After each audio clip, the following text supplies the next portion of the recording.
Good morning friends, welcome to our channel A S education academy. आज हम इस video में जानेंगे टाइम, स्पीड एंड डिस्टेंस के बारे में।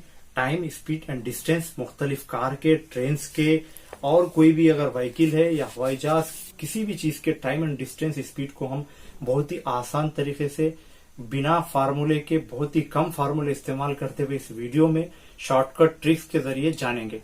तो सबसे पहले हमको टाइम, डिस्टेंस एंड स्पीड हासिल होने के लिए एक चीज को मोशन करना जरूरी है, यानी हरकत होना जरूरी है। कोई चीज हरकत करती है तभी कुछ वक्त लगता है उस हरकत के लिए, कुछ स्पीड से वो हरकत करती है और उसके लिए कुछ वक्त भी दरकार लगता है। इस तरह से कुछ वो फासला भी तय करती है। फॉर एग्जाम्पल, अगर मैं एक कार को, यहाँ पर कार रुके वाली है, अगर मैं इस कार को थोड़ा सा मूव करता हूं तो देखिए आप, इस कार ने कुछ दूरी यानी फासला तय किया और कुछ स्पीड से तय किया और इसको तय करने के लिए कुछ वक्त भी लगा। इन तीनों के जरिए हम एक छोटा सा फार्मूला करते हैं जिसको हम ऑलरेडी जानते हैं। जैसे कि फार्मूला है हमारा, स्पीड मसावी होता है डिस्टेंस बटा हुआ टाइम। इसके जरिए हम और दो फार्मूले अक्स कर सकते हैं, यानी अगर हम टाइम को ऊपर ले लें, स्पीड को नीचे ले लें, तो यहाँ पर टाइम मसावी होता है डिस्टेंस बटा हुआ स्पीड। या अगर हम टाइम एंड स्पीड को इंटू कर दें तो आपको मसावी होता है डिस्टेंस के। इन तीन फार्मूलों के जरिए हम मुख्तलिफ सवालात को आसानी के साथ हल कर सकते हैं। इसके अलावा हमको यहाँ पर सबसे पहले जानना जरूरी है, छोटे बेसिक पॉइंट है, आप ऑलरेडी जानते हैं। 1 मिनट में 60 सेकेंड होते हैं। इसी तरह 1 घंटे में कितने सेकंड होते जानने के लिए हमको 1 मिनट में 60 सेकेंड, 1 घंटे में कितने सेकंड, यानी 1 आवर इक्वल टू 60 इंटू 60।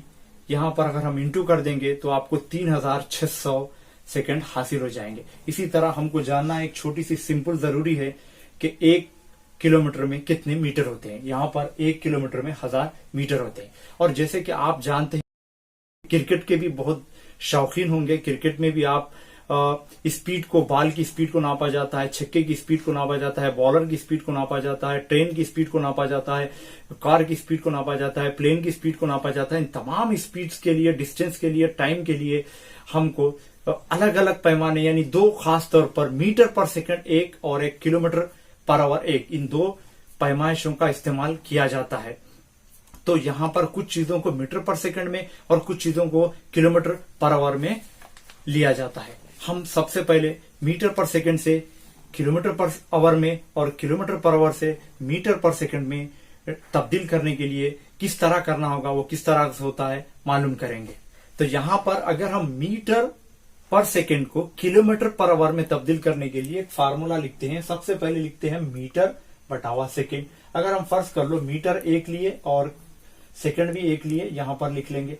अब यहां पर 1000 यानी 1 किलोमीटर में 1000 मीटर होते हैं, इसलिए मीटर को 1/1000 किलोमीटर लिखेंगे, बटा हुआ आप, जैसे कि यहां पर 1 घंटे में 3600 सेकंड होते हैं, इसीलिए 1 सेकंड के बाद 1 बटा हुआ 3600 लिखेंगे। फिर यहां पर हम ज़रबे चलपाई के जरिए 3600 ऊपर आ जाएगा, फिर वो 1000 नीचे आ जाएगा। आप 2 सिफर कैंसिल करेंगे, ऊपर बचा 36 और नीचे बचा 10। अगर हम इसको 2 के पहाड़े से कैंसिल करते हैं, 2 पंजे 10 और वहां पर 2 1 2 और वो 16, यानी 2 8 16, यानी 18 बटा हुआ 5 जो कि हमको हासिल हुआ है। तो यानी हम मीटर पर सेकेंड से किलोमीटर पर आवर में लाने के लिए 18 बटा हुआ 5 से हमको जरब देना होगा। इसी तरह अगर हम किलोमीटर से मीटर पर सेकंड लाने के लिए इसका उल्टा, यानी 5 बटा हुआ 18 से हमको जरब देना होगा। आपको मैं ऐसी ट्रिक दूंगा कि आप किलोमीटर पर आवर से मीटर पर सेकंड में, मीटर पर सेकंड से किलोमीटर पर आवर में तब्दील करने के लिए क्या करना होगा। आपको मीटर पर सेकंड से किलोमीटर पर आवर में तब्दील करने के लिए 18 बटा हुआ 5 से जरब देना होगा और किलोमीटर से मीटर में लाने के लिए 5 बटा हुआ 18 जरब देना। लेकिन आप 18 बटा हुआ 5, 5 बटा हुआ 18 में बड़े कंफ्यूज होंगे, तो आप एक सिंपल ट्रिक के जरिए याद रख सकते हैं। यहाँ पर देखिए मीटर पर सेकंड है, वहां पर देखिए किलोमीटर पर आवर है। अगर हम मीटर यानी छोटे से बड़े की तरफ लाना है तो ऊपर 18 बड़ा है, ऊपर रखेंगे 18 बटा हुआ 5। इसी तरह अगर हम नेक्स्ट देखें, किलोमीटर से मीटर में लाने की कोशिश कर रहे हैं हम, तो यहाँ पर इस वक्त 18 बटा हुआ 5 है, तो वहां पर उसका उल्टा यानी 5/18 से यानी बड़े से छोटी की तरफ लाना है हमको, इसलिए 5 ऊपर छोटा लेंगे,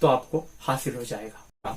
अब तक हमने पूरे कॉन्सेप्ट को समझा, स्पीड, डिस्टेंस एंड टाइम के बारे में। अब यहाँ पर हम कुछ छोटे से सिंपल क्वेश्चंस के जरिए आगे बढ़ेंगे। हम इसके पार्ट 2, पार्ट 3 में और भी क्वेश्चंस लेंगे, लेकिन इस पार्ट में हम बिल्कुल ही सिंपल क्वेश्चंस के जरिए आगे बढ़ेंगे। चलिए लेते हैं एक सवाल। जैसे कि आप देख रहे हैं, एक सवाल है, एक कार 600 मीटर फासला तय करने के लिए 15 सेकंड का वक्त लेती है, तब इसकी रफ्तार मीटर पर सेकंड में मालूम कीजिए।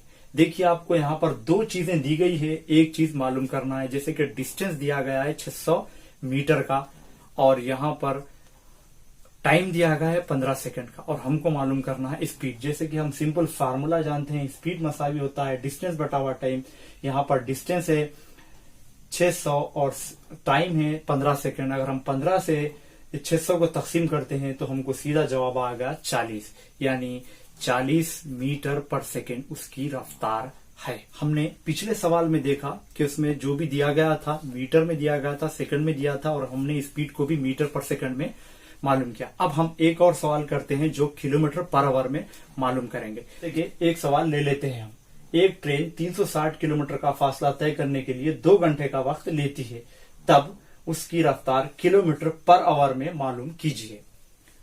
देखिए यहाँ पर जो चीजें दी गई है, डिस्टेंस किलोमीटर में दिया गया है 360 का, और जो टाइम दिया गया है 2 घंटे। हम यहाँ पर सिंपली फार्मूला लिखेंगे, स्पीड मसावी होता है डिस्टेंस बटा हुआ टाइम। यहाँ पर डिस्टेंस था हमारा 360 और जो टाइम था हमारा 2 घंटे, यानी 2 से हम 360 को अगर तकसीम करते हैं तो हमको सिंपली 180 आएगा, यानी ये 180 किलोमीटर पर आवर, यानी जो ट्रेन थी वो 180 किलोमीटर पर घंटा की रफ्तार से चल रही थी। अब तक हमने 2 सवालात हल किए, एक में मीटर पर सेकंड का और एक में किलोमीटर पर आवर का। अब हम इस वीडियो में 1-2 ट्रिक देखेंगे जो ट्रेन से मुतालिक होंगी, और आने वाले वीडियो में मैं आपको और 2-4 ट्रिक्स बताऊंगा। तो यहाँ पर सबसे पहले ट्रिक के लिए खासकर क्वेश्चंस आते हैं इस तरह के कि एक ट्रेन एक पोल को क्रॉस करने के लिए कितना वक्त लेगी। तो यहाँ पर इस मुकाम पर हमको डिस्टेंस की जरूरत होती है मालूम करने की। तो डिस्टेंस जो होगा वो ट्रेन की लेंथ ही डिस्टेंस होगा। जो भी पोल का सवाल हो या एक आदमी ठहरा हुआ है उसको क्रॉस करने का सवाल हो एक ट्रेन, वहां पर डिस्टेंस ट्रेन की लेंथ ही होती है। फिर और कुछ सवाल ऐसे पूछे जाते हैं, एक ट्रेन एक ब्रिज को क्रॉस करती है, एक ट्यूनल को क्रॉस करती है, एक प्लेटफॉर्म को क्रॉस करती है, तो इस वक्त में ट्रेन की लंबाई या प्लेटफॉर्म की लंबाई मालूम करने के लिए कहा जाता है। तो यहाँ पर ऐसी सूरत में अगर वो कोई स्पीड भी मालूम करने के लिए कहा जा रहा है तो यहाँ पर जो हमको डिस्टेंस लेना है वो ट्रेन की लंबाई जमा उस प्लेटफॉर्म की लंबाई को लेना है। इस पर हम 2 सवाल हल करेंगे। चलिए देखते हैं एक सवाल, वो भी ट्रिक नंबर 1 के साथ। पहली ट्रिक और पहला सवाल आप एक ट्रेन का हल करते हैं। देखिए सवाल, एक 180 मीटर लंबी ट्रेन 54 किलोमीटर फी घंटे की रफ्तार से सफर कर रही है, वो एक आदमी को क्रॉस करने के लिए कितना वक्त लेगी। तो यहाँ पर हमको जो डिस्टेंस है वो ट्रेन की लेंथ लेना होगा, और जो स्पीड है वो 54 किलोमीटर पर आवर दी गई है। यहाँ पर हम लिखेंगे फार्मूला, टाइम मसावी है डिस्टेंस बटा हुआ स्पीड, यानी डिस्टेंस है हमारा 180 और जो स्पीड है हमारी 54 किलोमीटर फी घंटा। अब यहाँ पर इसको सेकंड्स में लाना है, इसलिए सेकंड्स में लाने के लिए हम इसको करेंगे 5/18 से ज़रब। 18 एकन 18 तिया 54 कट जाएगा। फिर यहाँ पर 3 पंजे 15, फिर 15 से अगर हम 180 को काटेंगे तो 15 एकन 15 और 15 दूनी 30, यानी 12 सेकंड हमको जवाब आएगा। वो ट्रेन एक पोल को या एक आदमी को क्रॉस करने के लिए 12 सेकंड का वक्त लेती। चलिए देखते हैं हम एक और सवाल ट्रिक नंबर 2 के साथ। ट्रिक नंबर 2 है ट्रेन और प्लेटफॉर्म, 2 मिलाकर इस सवाल में हम देखेंगे। देखिए सवाल, एक 240 मीटर लंबी ट्रेन 36 किलोमीटर फी घंटे की रफ्तार से सफर कर रही है, वो 160 मीटर के एक प्लेटफॉर्म को क्रॉस करने के लिए कितना वक्त लेगी, सेकंड्स में मालूम करना है यहाँ पर। तो यहाँ पर जो डिस्टेंस है प्लेटफॉर्म की लंबाई प्लस ट्रेन की लंबाई दोनों को जमा करते हुए हमको डिस्टेंस लेना है, और जो रफ्तार दी गई है, स्पीड दी गई है वो 36 किलोमीटर फी घंटा है, और हमको जो जवाब लाना है वो सेकंड में लाना है। तो हम देखेंगे सवाल को। यहाँ पर लिखेंगे हम टाइम मसावी होता है डिस्टेंस बटा हुआ स्पीड।